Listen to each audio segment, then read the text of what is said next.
WCBI News at 10 starts now.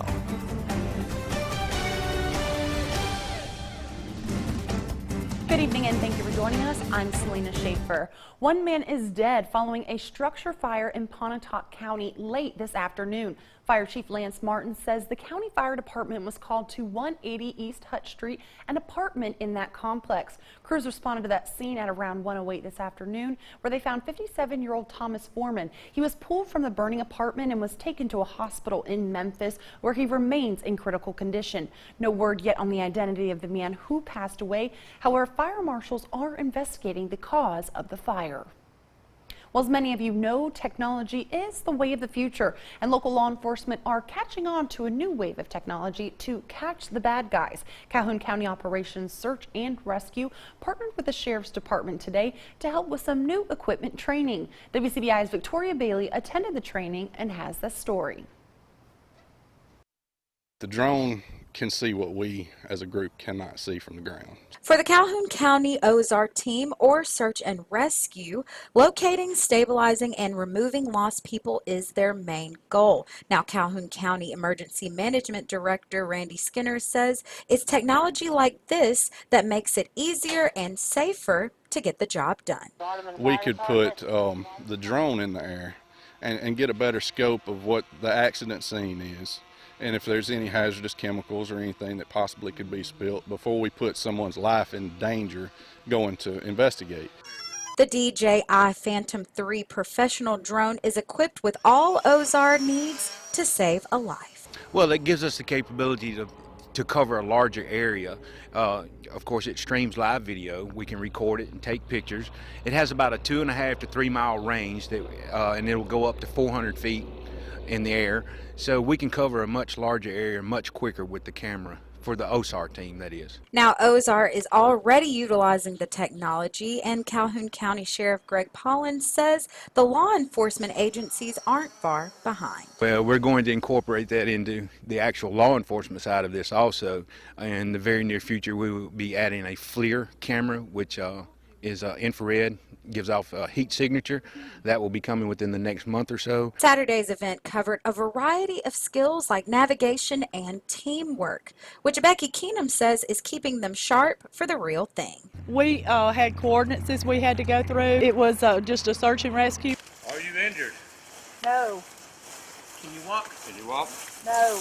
We have 3 members out here that we have a drone now going over to find them. Then we will get our coordinates on the drone in the air and go find our subjects. Skinner says their job is to preserve life, but the drone allows them to do so much more. When the team first started out, instead of just your standard search and rescue team, we wanted to implement more of an evidence protection side to our search and rescue team.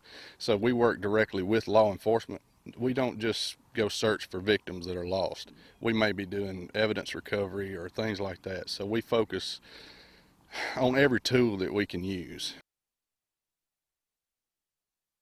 Now, Calhoun Search and Rescue holds training 3 times a year, and Sheriff Pollins says that he has his operation license to operate the county's drone, mind you. Well, it's now time to turn it over to weather for our first look with Chief Meteorologist Keith Gibson. Keith, how's it looking out there? Hey Selena, right now it is 10:15. Thanks for staying up late with us here on this Saturday evening in Tupelo. We are looking at temperatures right now down to 50 degrees, so temperatures a little bit cooler now than where we were earlier today. 48 in Starkville, 47 in Louisville, 51 in Columbus and Amory. Clouds have been coming on in all day long. Notice the showers off to our southwest. They look imposing, but the air's pretty dry around here. We'll moisten things up, though, and have a chance for a few showers tomorrow. In Aberdeen, 48 at 8 o'clock, 60 at noon, give or take, and into the low 60s to mid 60s tomorrow afternoon across our region here. So we're looking at some 60s, a chance for a few showers. I'll be back with the full details, Selena, in just a few minutes. All right, thanks for the update there, Keith.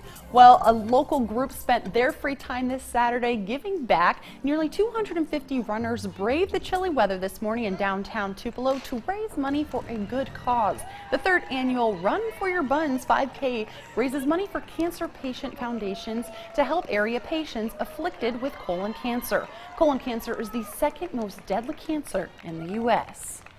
and it's as long as it's called early and it's detectable easily by screening. So if you're over the age of 50, you should get a colonoscopy, and if it's early detection, then it's easily treatable and preventable. Harrelson says that if you are screened and nothing is found, you normally don't need another colonoscopy for about 10 years. But if a polyp is discovered, they recommend to have one every 3 to 5 years. Coming up after the break, we take a look into the alleged accusations made by President Trump towards Attorney General Jeff Sessions. Stay with us.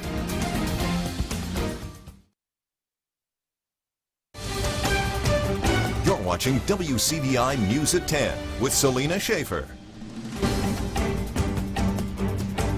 Welcome back. The nation's top law enforcement official, Jeff Sessions, will oversee some of the most contentious cases in the country. But this week, he was the controversy. So much turmoil so soon into his tenure could make it harder for him to succeed as the nation's top cop. Paula Reed has the story. I have been here just 3 weeks today. A lot has been happening in this 3-week period. This is likely not how Jeff Sessions envisioned his first press conference as Attorney General, announcing his recusal from investigations into ties between the Trump campaign and Russia after news reports of a previously undisclosed meeting he had with a Russian ambassador. I believe those recommendations are right and just. Therefore, I have recused myself in the matters that deal with the Trump campaign. Sessions is unlikely to heed Democrats' call for resignation, but so much controversy in the first few weeks in office could undermine the ambitious agenda he laid out earlier in the week when addressing a group of states' attorneys general. He promised a renewed focus on drug prosecutions, including marijuana. I, as you know, am dubious about marijuana. Strict enforcement of immigration laws. We're housing a lot of people who committed serious crimes, who entered the country unlawfully, who are long since due to be deported. And a starkly different approach to police reform, a hallmark of the Obama Justice Department. But we need, so far as we can, in my view, help police departments get better, not diminish their effectiveness. And I'm afraid we've done some of that. So we're going to try to pull back on this. On Friday, Sessions met with the NAACP to discuss his approach to civil rights. The group highlighted the potential dangers of Sessions' desire to move away from federal reform of police departments and insisted on someone with civil rights experience to head the Justice Department's Civil Rights Division. Despite a rocky third week on the job, Sessions still has the full support of his bosses. The President and I have full confidence in the Attorney General. He is a man of integrity. Otherwise, we had the second warmest winter on record in Tupelo. This is a meteorological winter, December, January, and February. Warmer across all of Mississippi. Your full forecast is next. Your first alert weather forecast with Chief Meteorologist Keith Gibson. All right, this is our Alpha Insurance time lapse in downtown Columbus today. You can see the clouds moving on in. We started out with that gorgeous sunshine. What a great Saturday morning we had. The clouds have been coming on in all afternoon long, and we do have some showers in the region, but the atmosphere is still pretty dry right now in Columbus and every other location here in our viewing area, so no issues for the rest of tonight. But as we look ahead, we do have some showers possible for your Sunday and Monday, a few storms likely on Tuesday with a cold front, and then some nicer weather as we close out the upcoming work week. Now, let's talk about what's happening in the near term. There's an area of low pressure. This was developing way out here in the Pacific. This is an upper area of low pressure over the last couple of days. This thing has been moving our way. Notice all of the blue right there. That's moisture in the mid and upper levels of the atmosphere down at the surface where we live. This is where it's actually raining. You can see some pretty heavy rain down here in southeast Texas. It goes all the way back into Louisiana and southwestern Mississippi. You can see some of these showers southwest of Jackson. Now, this is not very impressive at all. The bark a lot worse than the bite. The air is pretty dry right now. Dew point values in the 30s and 40s here. Very dry air. Moisture coming on into that tends to evaporate, so we don't really expect a lot of problems in the near term. And even tomorrow with some of these showers that are forecast to move on in here, assuming the air stays relatively dry, at least initially, it may take a while to get some of those showers to come on down. Low 50s for us, a few upper 40s thrown into the mix on this Saturday evening. Your Sunday, likely starting out in the upper 40s to around 50 degrees, and a pretty good bet back into the low to mid 60s as we get into your Sunday afternoon. So here's our city-by-city forecast. You can see a chance for a few showers here. 64 in Tupelo, give or take. Some spots may get into the mid 60s. I'm going to lowball it in Columbus at 63. We'll see how it all shakes out. If we see a few more breaks, easily into the mid 60s, but if those clouds stay tough, maybe only the lower 60s. You can see the clouds coming on in this evening. As you wake up and get ready for those sunrise services tomorrow, the early ones, there could be a few showers around as you get ready for that Sunday brunch perhaps. Late in the morning, early afternoon, a few showers may still be lingering, but the cloud cover, that's going to be pretty consistent across our region for Sunday. So we'll just see about the showers. Just tote the umbrella to be on the safe side. There's that front right there. That comes in on Tuesday. A pretty good chance of rain with that. We're going to bump it up to about 80%. 60s on Sunday, around 70 Monday, 73 Tuesday with that rain chance, and pretty nice weather Wednesday, Thursday, and Friday. Selena? All right, the Bulldogs looking to get back to the SEC championship. They'd have to take down the Aggies first. Highlights coming up next in sports.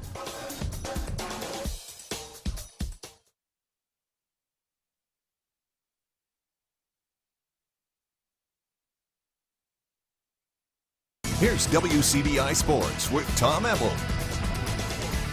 WCBI sports coverage of MSU women's basketball is brought to you by OCH Regional Medical Center, Advanced Medicine, Compassionate Care, and Visit Columbus, the city that has it all. Hail State Hoops got back in the win column Friday to advance to the semifinals of the SEC tournament. With a ticket to the title game on the line, the Bulldogs had to get through Texas A&M first. Vic Schaefer squaring off against mentor Gary Blair and Texas A&M. State got off to a slow start against LSU. It wasn't happening today. Tiara McCowan says the banks closed on Saturday. It would lead to a Brianna Richardson triple right here. Hand down, man down A&M. Mississippi State dominant defensively early on. Then the Bulldogs get out in transition. This was a good sight to see for Mississippi State. Vivians drains a triple from the parking lot. That'd be her first field goal much earlier than yesterday. She'd finished with 10 points. Second quarter we go. Great basketball here. Dillingham gets it inside to McCowan. The defense collapses. McCowan kicks it out to Dillingham. She hits the triple. The senior had 14 points on a big day for State.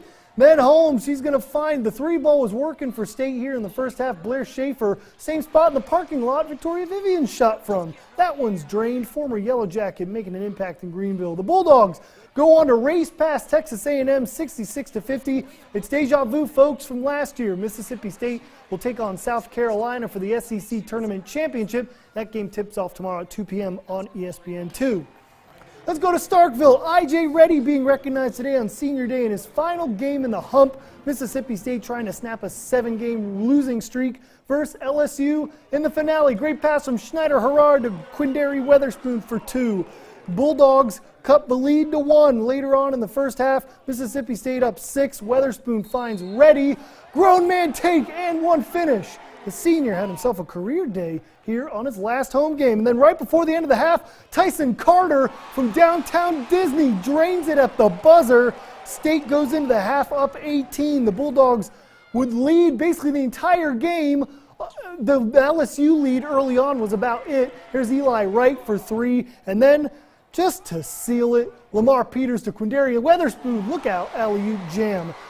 Reddy goes out a winner at the hump. Mississippi State snaps the losing streak. They go on to cruise to a victory 88-76. I.J. Reddy had 13 assists. That's a career high in the win. Here's what the senior had to say about the W.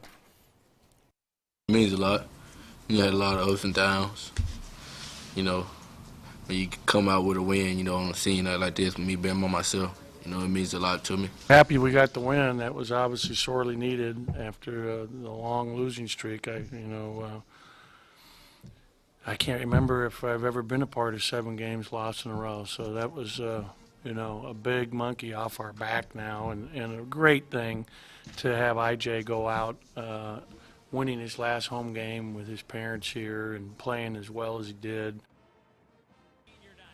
Senior night in Oxford, Rasheed Brooks and Sebastian Saiz honored Ole Miss trying to clinch a 6th seed in the SEC tournament. Rebels were raining from deep.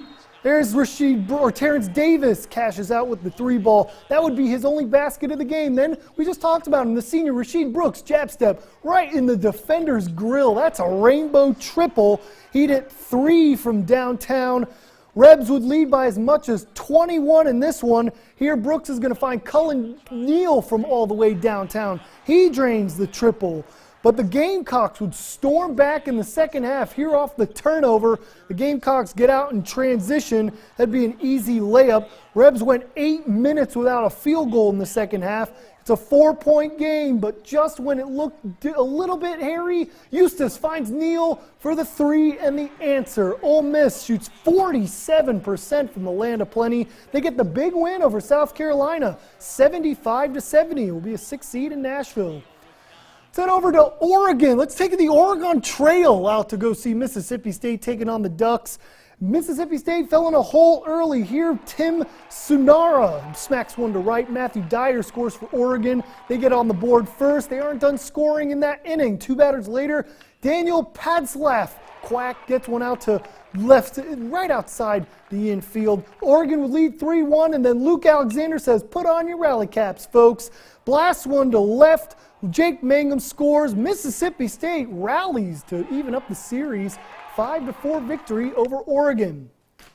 To the Rebels, they're struggling in the Lone Star State out west in Texas for the Shriners Hospital for Children Classic. Ryan Olenek drove in the only run today for the Rebels as they fall 4-1 to number 10 Texas Tech. They dropped one against ranked Baylor yesterday, and it doesn't get any easier. They take on the number 1 team in the land, TCU, coming up tomorrow at 1:30. The championship grind continues down in Jackson. Tupelo and Starkville girls in action. All the highlights next in sports. WCDI sports coverage of Mississippi High School State Championships is brought to you by OCH Regional Medical Center. Advanced medicine, compassionate care.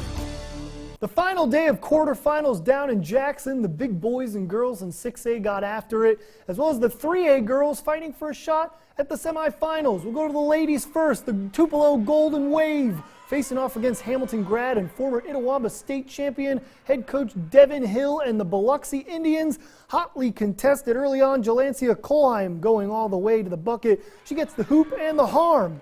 Back and forth we go in the first half. Biloxi would take control, but Alasia Sher, trying to stay within striking distance, drains from the land of plenty. Lady Wave trailed by 13 at half. More from Sher in the second half. She was face guarded most of the night. Here she hits a floater off the window. That's a pretty finish right there. And then a look into the future for Tupelo. Freshman Maya Caruthers. Nice dribble take here with the finish, but it would be Biloxi's night as Coach Hill's Indians topped Tupelo 66-53. Lady Wave finished 25-6 on the season.